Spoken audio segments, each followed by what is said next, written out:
Efesios capítulo 2.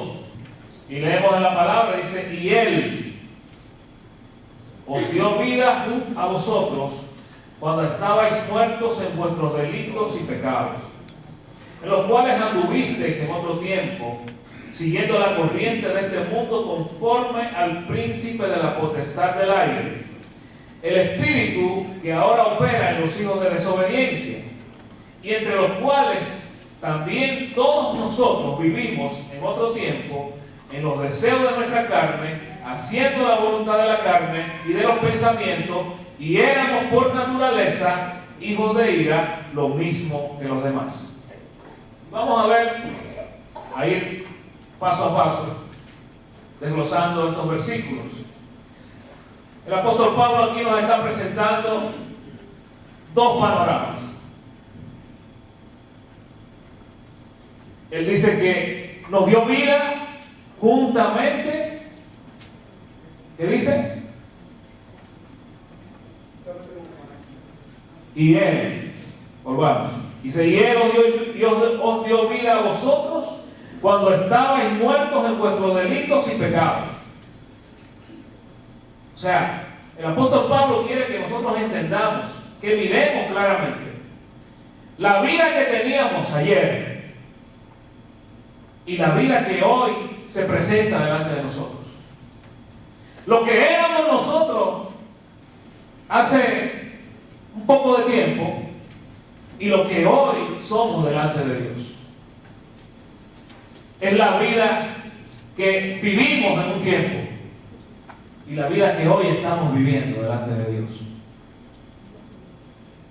Entonces Él quiere que nosotros demos una mirada al interior nuestro y miremos esas dos posiciones que tienen que ver con nuestra vida pasada, nuestra pasada manera de vivir y nuestra nueva vida en Cristo. Es la esperanza para aquellos que todavía no han entrado en esa dimensión. Dice que estábamos muertos en nuestros delitos y pecados, alejados de Dios, sin fe y sin esperanza. Y bueno, que pensemos en aquel momento cuando se nos hizo la luz. Y estando allí, en esa condición, sin fe, sin esperanza, sin Dios, fuimos rescatados, fuimos arrebatados y fuimos transportados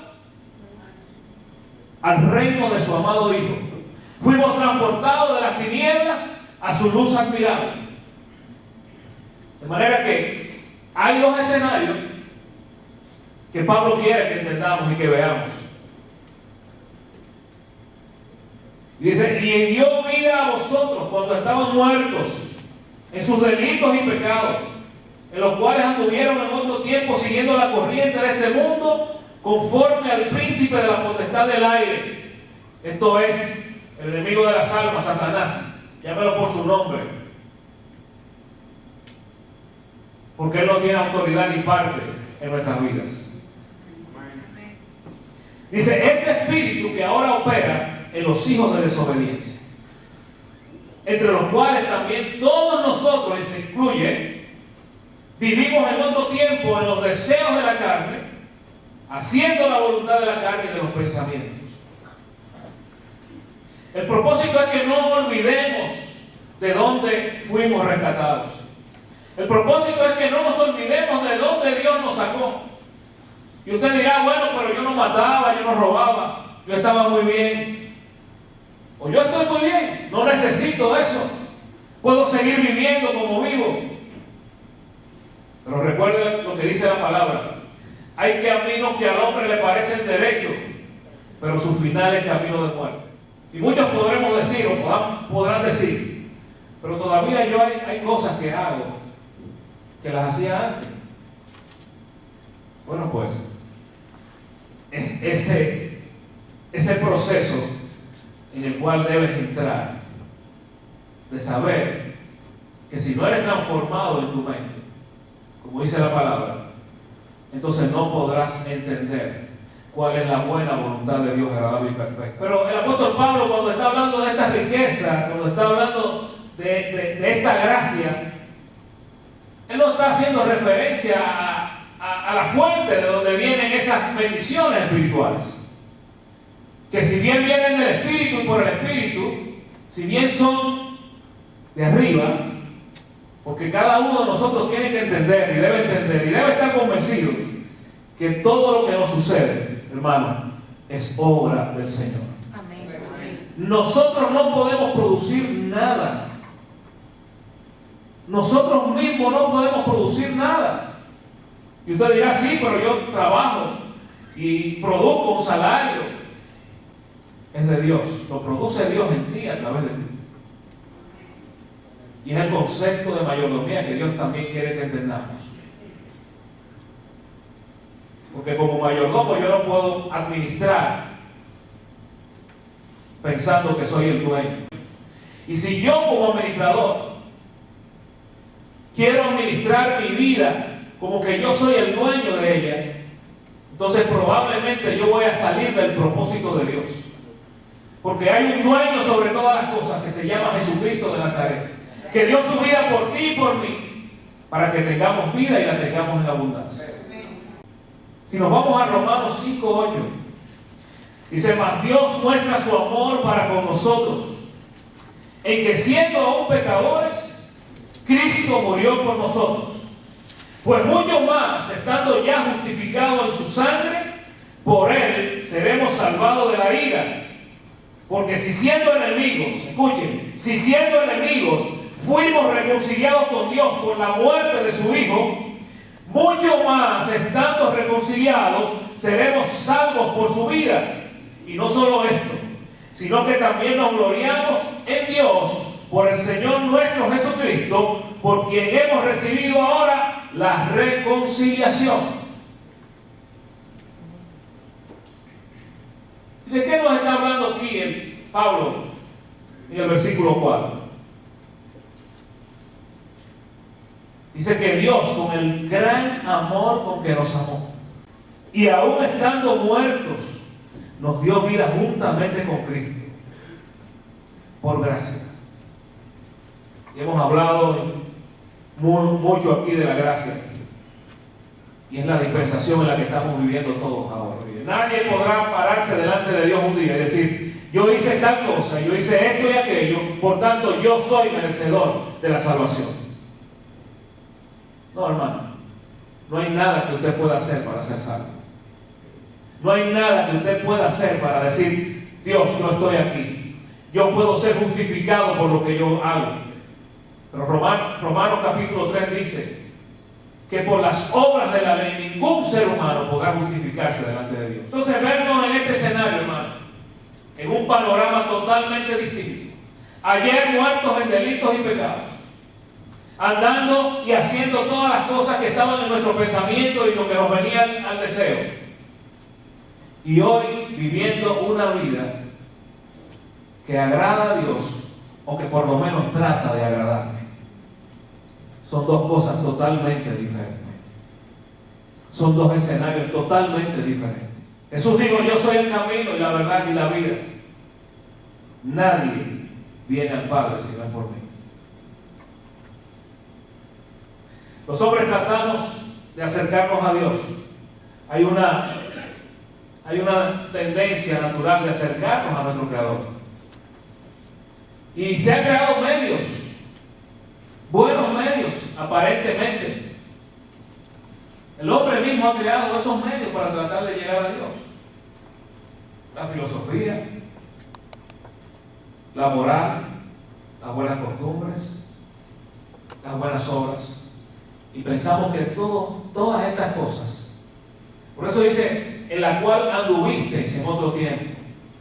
Yo creo que todos, en alguna medida, utilizamos algunos de estos medios para tratar de acercarnos a Dios. Algunos tratamos de acercarnos a Dios por la religión, o algunos tratamos de acercarnos a Dios por las buenas obras, pensando que ayudando a otros y haciendo buenas obras íbamos a ganar la salvación. Pero dice aquí que no es por obras para que nadie se gloríe. Y cuando habla de obras, habla de que no hay nada que usted y yo podamos hacer para alcanzar eso que ya nos fue entregado por Cristo en la cruz del Calvario.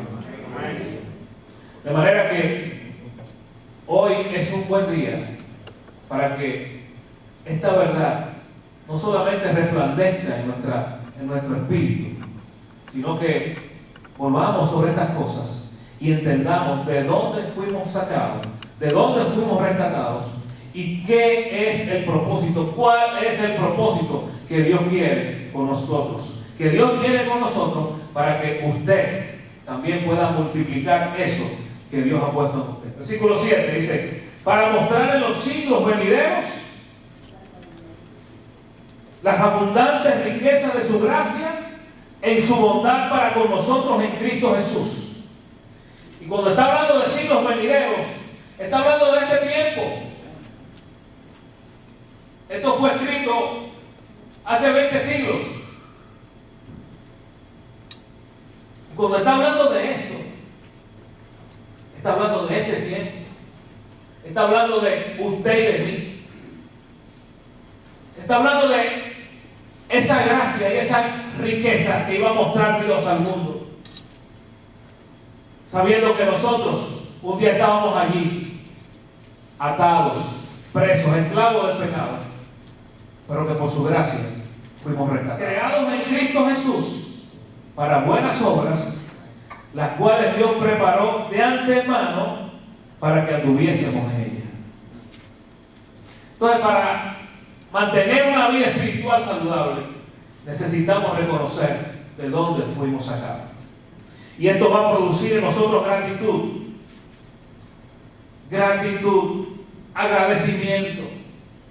Cuando usted sabe que ya no había chance para usted, cuando usted sabe que en el último momento llegó esa mano que te sacó de allí, entonces eso va a producir agradecimiento. Eso va a producir entrega, compromiso. Debe producirla. Y debe producir también el deseo de seguir adelante, de continuar. Porque, hermano, mire, hay gente que da su viajecito a Egipto, pero allí no hay nada. Allí no hay nada. Egipto nada tiene que ofrecernos a nosotros. Y dice la palabra que nosotros no somos de los que retrocedemos. No somos de los que retrocedemos. Somos de los que avanzamos. Entonces no nos gloriamos en estas cosas. Mira lo que dice Romanos 5:11. Dice, y no solo esto, sino que también nos gloriamos en Dios por el Señor Jesucristo, por quien hemos recibido ahora la reconciliación. Y cuando habla de reconciliación, necesariamente tenemos que ir a 2 Corintios capítulo 5, versos 17 en adelante, para que entendamos de qué reconciliación nos está hablando aquí la palabra de Dios. ¿Qué era eso? ¿Con qué se come eso?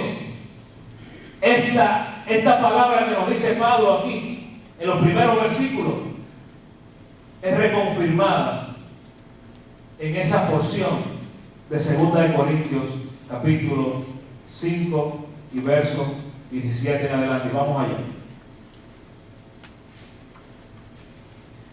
Este es uno de los temas que a mí más me apasiona, reconciliación. Yo soy producto de la reconciliación. Usted es producto de la reconciliación.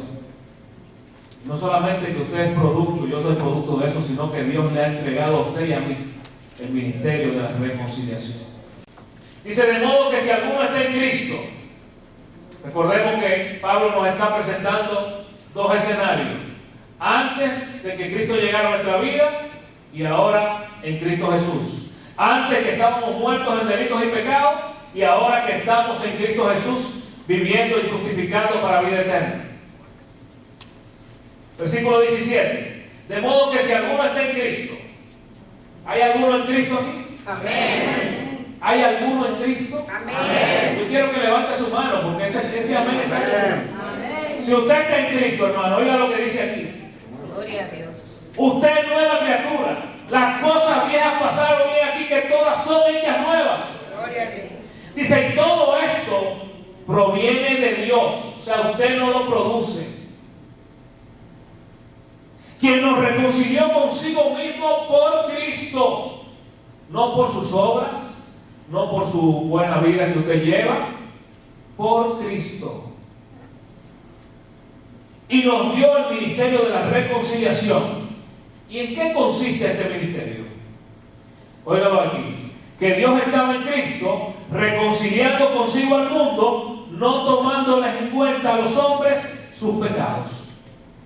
Tan sencillo como eso. Eso es el ministerio de la reconciliación.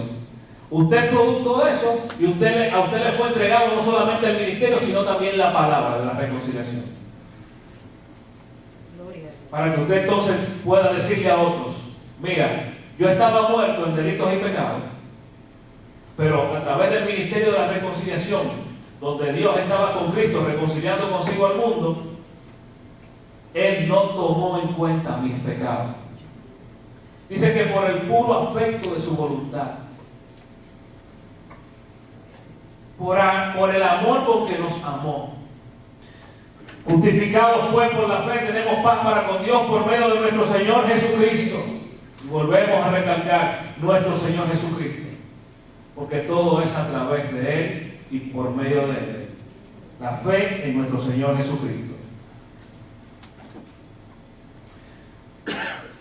Versículo 11 dice, por tanto, acordaos de que en otro tiempo vosotros, los gentiles en cuanto a la carne, eran llamados incircuncisión por la llamada circuncisión hecha con mano en la carne.